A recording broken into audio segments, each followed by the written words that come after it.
নমস্কার বন্ধুরা, আমি বাপন ঘোষ, ফাউন্ডার অফ আইটা স্পেলিং। বন্ধুরা, আজকে আমরা কথা বলবো সুদের ব্যবসা নিয়ে। গ্রামে এবং শহরে বিভিন্ন জায়গাতে অনেকেই ব্যবসাটি করে থাকে, টাকা মানুষকে ধার দেয় কিছু সুদের পরিমাণে। এবার এই ব্যবসাটাকে লিগ্যাল ভাবে আপনারা কিভাবে করতে পারবেন সেই বিষয় নিয়ে আজকে আমরা আলোচনা করব। এর আগে আমার চ্যানেলে বিভিন্ন ভিডিও রয়েছে মাইক্রো ফাইন্যান্স নিয়ে, নিধি কোম্পানি নিয়ে, গোল্ড লোন নিয়ে এবং সুদের ব্যবসা নিয়েও অনেক 3 বছর পুরনো একটা ভিডিও রয়েছে। নতুন করে তারপরে এই নিয়ে কোনো ভিডিও বানানো হয় না, বাট সরকার চেঞ্জ হওয়ার পরে মানুষের মধ্যে কিন্তু এই লাইসেন্সটা নিয়ে একটা আলোচনার বিষয় হয়ে দাঁড়িয়েছে। কারণ রাজ্য সরকার যে মানি লেন্ডিং লাইসেন্স দিত সেটা কিন্তু 2011 সালের পর থেকে আর দেয় না, এবং এইটা নিয়ে অনেকে স্ক্যাম করছে। শুধুমাত্র ট্রেড লাইসেন্স বানিয়ে দিয়ে কোর্টে নোটারি করিয়ে মানি লেন্ডিং লাইসেন্স বলে কিন্তু মানুষকে দিয়ে দিচ্ছে। আজকে আমি এসেছি আপনাদেরকে সেই জিনিসটাই ক্লিয়ার করতে।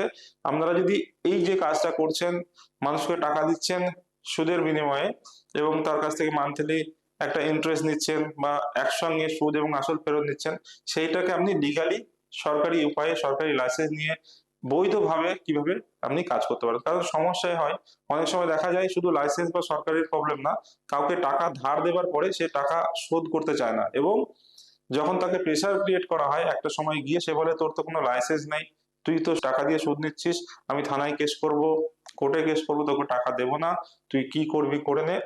এই একটা ব্যাপার বা সিন ক্রিয়েট হয়, এবং তখন কিন্তু তাকে আর প্রেসার ক্রিয়েট করে তার টাকা আদায় করা যায় না। আজকে আমি যে লাইসেন্সের কথা বলছি, এই লাইসেন্সটা করে যদি আপনি ব্যবসা করেন, কেউ কিন্তু আপনাকে এরকম ভাবে লিগালি হ্যারাসমেন্ট করতে পারবে না। উপরন্তু সে টাকা না দিলে আপনি তার এগেনস্টে কেস করতে পারবেন, আপনি তার কাছে লিগাল ভাবে টাকা আদায় করতে পারবেন।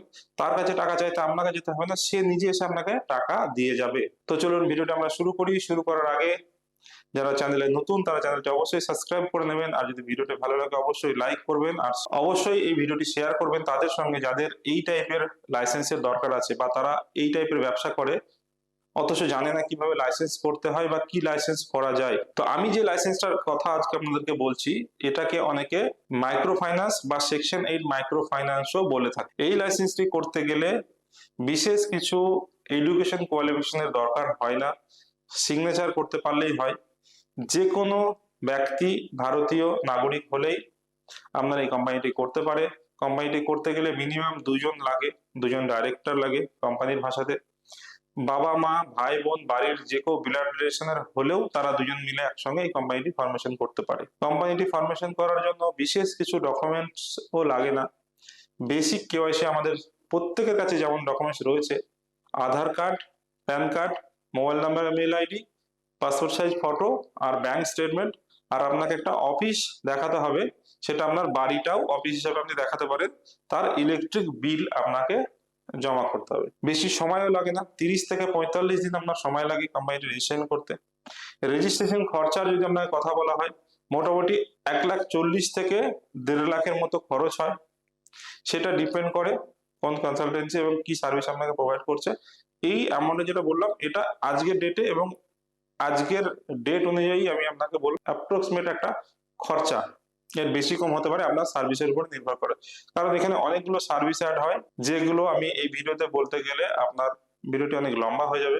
তাই আমি শর্টে বোঝাতে চাইছি। এর বাইরে যদি আপনাদের কোনো কোয়েরি জেনারেট হয়, আপনারা আমাদেরকে ফোন করতে পারেন বা অফিস এসে ভিজিট করতে পারেন। এবার এই লাইসেন্সটা করে আপনি কিভাবে কাজ করতে পারবেন, এই লাইসেন্সটি করে আপনি সম্পূর্ণ লিগ্যাল ভাবে কাজ করতে পারবেন, এবং আপনাকে কিছু জিনিস মেনটেন করতে হবে। আপনাকে একটা কোম্পানি নামে ব্যাংক অ্যাকাউন্ট খুলতে হবে। যখন আগে যেমন আপনি কাউকে খালি হাতে টাকা দিতেন, সে টাকা চাইতো টাকা দিতেন, সেরকম ভাবে দিলে হবে না। আপনাকে তার ডকুমেন্টস বা কেওয়াইসি কিন্তু আপনাকে দিতে হবে। তাকে আপনার loan application form fill up করাতে হবে, এগ্রিমেন্ট সাইন করাতে হবে। পারলে তার ব্যাংক অ্যাকাউন্টে টাকা আপনি পেমেন্ট করতে পারেন, বা আপনি যেটা নিচ্ছেন সেটাও কোম্পানির ব্যাংক অ্যাকাউন্টে নিলে খুবই ভালো হয়। এবারে যে লোন অ্যাপ্লিকেশন ফর্ম, এগ্রিমেন্ট যা কিছু বললাম, এগুলো আমরা আমাদেরকে কিন্তু প্রোভাইড করে দেবো, এবং কিভাবে ফর্ম ফিল আপ করবেন, কিভাবে মেনটেন করবেন, কিভাবে খাতা আপনি ম্যানেজ করবেন, এইভাবে কিন্তু আপনি লোন দিতে পারেন। এরপরে কিছু ইন্টারেস্ট রেটেরও আপনার এখানে কিন্তু দেওয়া আছে, যে এই ইন্টারেস্ট রেটের বেশি আপনি নিতে পারবেন না। এখন যেমন অনেকে 1 টাকা 2 টাকা 3 টাকা দিয়ে দেয়, তো সেই ইন্টারেস্ট রেট সম্পর্কেও আমরা অন ভিডিওতে বলছি না, আমরা ফোন করে চাইলে জেনে নিতে পারেন। এরপরে যেটা যায়, আপনি চাইলে তার কাছে প্রসেসিং ফি নিতে পারেন, চাইলে আপনি অনলাইন পেমেন্ট নিতে পারেন। বাট এর পরে কিন্তু আপনাকে আরেকটা দুটো জিনিসও মেনটেন করতে হবে, যেটা আপনি আগে করতেন। টাকা দিতেন, ইন্টারেস্ট নিতেন, কিন্তু আপনি কাউকে আর কোনো টাকা দিতেন না। কাউকে টাকা দিতেন না মানে সরকারকে বা রাজ্য সরকারের বা কেন্দ্র সরকারের কোনো রেভিনিউ কিন্তু আপনি দিচ্ছেন না। এটাও তো আপনার একটা ব্যবসা, টাইপ অফ বিজনেস। এই বিজনেস থেকে যে লাভাংশ আপনি লাভ করছেন সেটা কিন্তু আপনি সরকারকে কোনো দিচ্ছেন না। যেমন একটা মুদিখানা দোকান বা আদার্স কিছু জিএসটি বা ইনকাম ট্যাক্সের মতো করে যে সরকার একটা রেভিনিউ পায় তা আপনার কাছ থেকে কিন্তু পাচ্ছে না। তার জন্য কিন্তু আপনাকে এই কোম্পানিটার প্রত্যেক বছর অডিট, রিটার্ন, অ্যানুয়াল কমপ্লেক্স কিন্তু আপনাকে করতে হবে।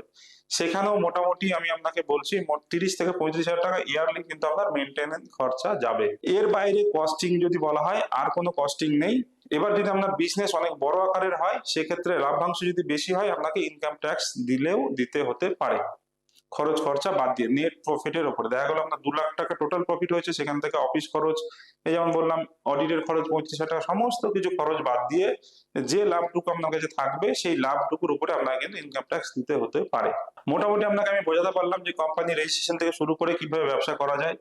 এর বাইরে যদি আপনার কোনো কোয়েরি থেকে থাকে বা রেজিস্ট্রেশন করানোর জন্য কোনো হেল্প লেগে থাকে আপনারা নিচে দেওয়া নাম্বারে আমাদেরকে কন্ট্যাক্ট করতে পারেন। চাইলে আমাদের অফিসে ডাইরেক্ট ভিজিট করে কথা বলতে পারেন, আমাদের সঙ্গে ফ্রিতে কনসালটেন্সি নিতে পারেন। অফিসের ঠিকানাও ডিসক্রিপশনে দেওয়া আছে, মোবাইল নাম্বারও ডিসক্রিপশনে দেওয়া আছে, স্ক্রিনেও মোবাইল নাম্বার দেওয়া আছে। আশা করি এই ইনফরমেশন আমাদের ভালো লেগেছে। ভালো লাগলে অবশ্যই ভিডিওটি লাইক করবেন, চ্যানেলটি সাবস্ক্রাইব করে নেবেন যদি চ্যানেলে নতুন হন, আর ভিডিওটি অবশ্যই শেয়ার করবেন যারা এই ধরনের ব্যবসা করছে অথচ তাদের কাছে লাইসেন্স নেই। ধন্যবাদ এতক্ষণ ভিডিওটি দেখার জন্য, ভালো থাকবেন।